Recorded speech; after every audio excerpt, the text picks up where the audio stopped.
Bonjour les enfants, c'est moi Madame Julie et bienvenue à une nouvelle classe virtuelle de français.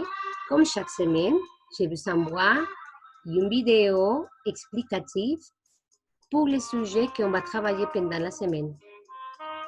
Rappelez-vous qu'on va continuer avec l'unité numéro 3, mais on va faire une révision sur la partie de la grammaire.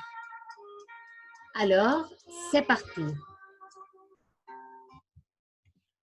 Alors, on va commencer à faire une révision sur les présentes des verbes réguliers en ER. Par exemple, chanter. On connaissait déjà le verbe chanter. En espagnol, ça veut dire cantar. Mais comment est-ce qu'on va conjuguer ces verbes?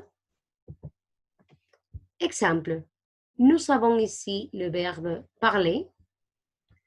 On va prendre la racine parle et on va ajouter les terminaisons suivantes. Selon soit les cas, par exemple, je, première personne, parle. Tu parles, deuxième personne de singulier. Troisième personne de singulier, parle. Première personne de pluriel, nous parlons. Deuxième personne de pluriel, vous parlez. Et finalement, troisième personne de pluriel, il, elle parle. Il faut faire attention aux terminaisons, s'il vous plaît. On va faire la même chose avec de ces verbes suivants. Nous avons chanter, aimer et danser. Dans tous les cas, c'est pareil. Si vous savez les verbes avec la terminaison ER, d'accord, il faut ajouter les terminaisons selon soit le cas, d'accord? Ici, vous avez la conjugaison complète du verbe chanter, du verbe aimer et le verbe danser.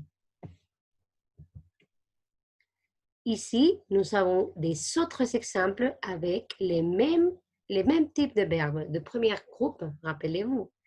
ER, donner, dar, habiter, habitar ou vivir, regarder, mirar. D'accord? Bien, on va observer les phrases suivantes.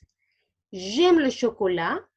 D'accord? C'est la première personne. Rappelez-vous qu'on doit faire la contraction de J apostrophe. D'accord? J'aime le chocolat. Première personne de singulier.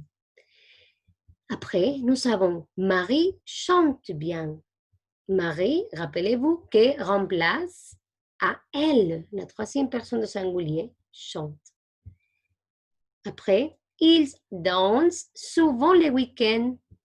D'accord? C'est la terminaison pour il.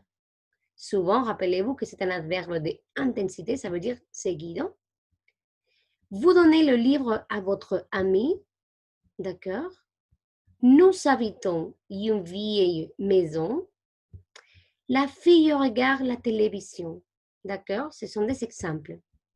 Et bon, les enfants, merci beaucoup pour votre attention, comme toujours. Rappelez-vous que c'est très important votre assistance à la classe virtuelle Zoom et on se voit à la prochaine classe. À bientôt les enfants.